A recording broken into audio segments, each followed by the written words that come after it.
hanya yang kekal, dunia ini sementara. Setuju ya saudara? Saya tahu persis juga bapak ini, Pak Maya Sarom, sudah lama sakitnya dan selalu berharap sembuh.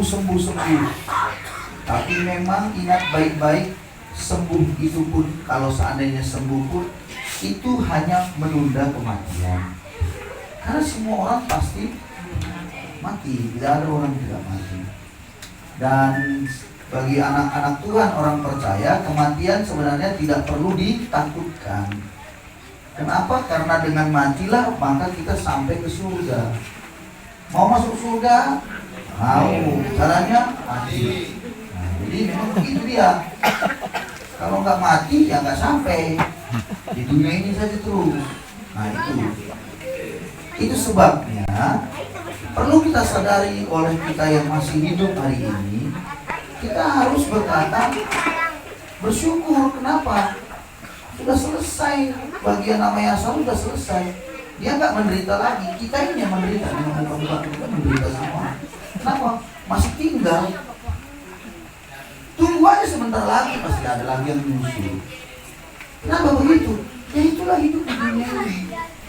Jadi tidak ada yang namanya hidup di dunia ini bisa terus menerus seperti yang kita mau. Nah, Pengkhotbah pasal yang ke-7 ayat 2 bilang begini. Pengkhotbah 7 ayat 2, pergi ke rumah duka lebih baik daripada pergi ke rumah pesta.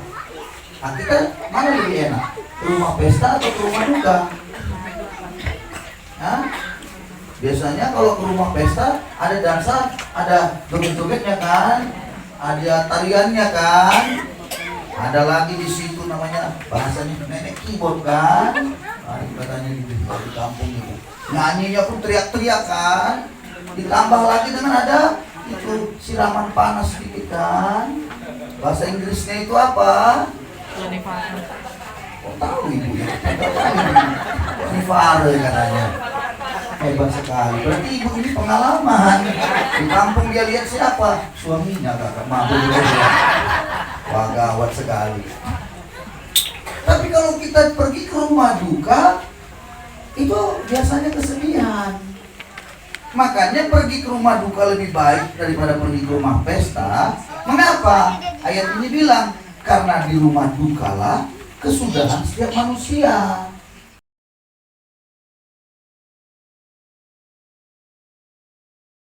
Di dalam Tuhan itu yang harus kita syukuri, sebelum ajal menjemput, ternyata kita mengingat akan kasih karunia Tuhan, mengingat akan bagaimana Tuhan itu menebus dosa-dosa kita, bagaimana Yesus itu Tuhan kita. Di dalam hidup kita selalu ada sebuah keyakinan bahwa ternyata penyertaannya, pertolongannya ada di dalam kita. Jadi mati di dalam Tuhan itu perlu. Itu sebabnya sebelum seseorang itu dipanggil Tuhan, alangkah memang baiknya kalau kita menanyakan segala sesuatunya akan bagaimana sebenarnya keyakinannya. Itu. Kalau cerita dari Pak David kemarin, dia bilang no siap ya uge, kan? Noah, berarti kan udah siap, karena memang semua orang pasti mati. Ada orang yang tidak siap atau belum siap, dan lebih gawatnya lagi, tidak diberi kesempatan oleh Tuhan, waktu tidak diberi Tuhan kesempatan untuk dia itu diberitakan Injil lagi. Contohnya, di pesawat lah dia enak-enak, tiba-tiba jatuh pesawat itu. Gimana itu? Ternyata dia menjadi orang yang masih dalam keadaan berdosa. Jatuh pesawat itu, tenggelam kapal itu. Siapa yang beritakan Injil lagi sama dia? Matilah.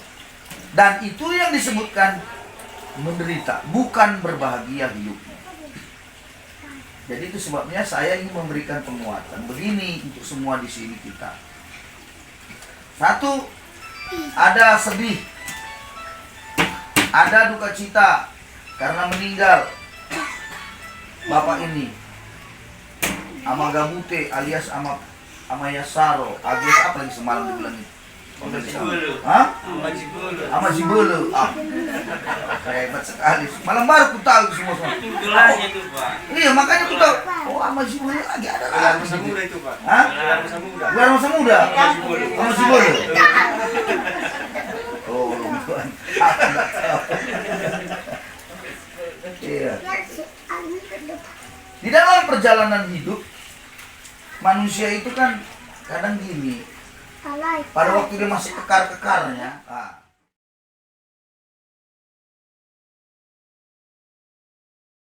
pada waktu masih kokoh dan tegap dan apa hebatnya dia rasa, biasanya dia belum punya tempat tinggal. Jika tidak demikian, tentu aku mengatakannya kepadamu. Sebab aku pergi ke situ untuk menyediakan tempat bagimu. Dan apabila aku telah pergi ke situ dan telah menyediakan tempat bagimu, aku akan datang kembali dan membawa kamu ke tempatku, supaya di tempat di mana aku berada, kamu pun berada. Saudara-saudara yang dikasihi Tuhan, dalam kebenaran ini ada beberapa hal yang penting yang harus kita sadari. Yang pertama, kalau dikatakan Tuhan di sini, jangan gelisah.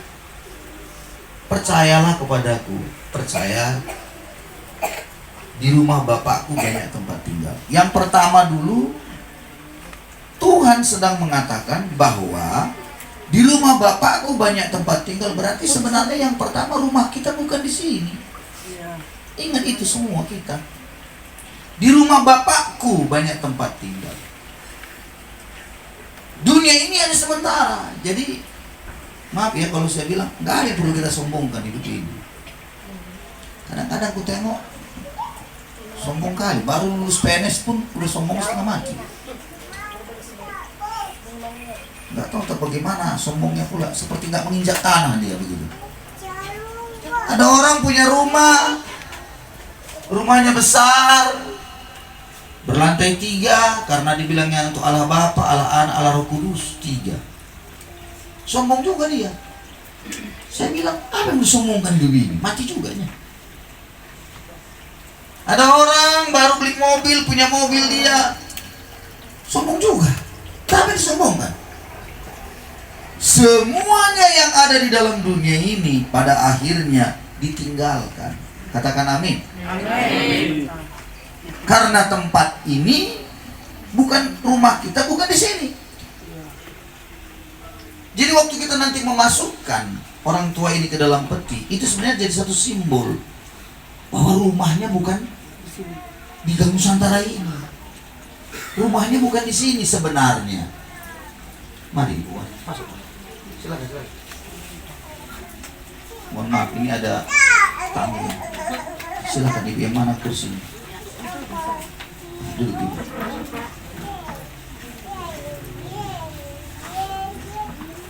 Ya, saya lanjut. Jadi yang pertama, Bapak Ibu Saudara, kita semua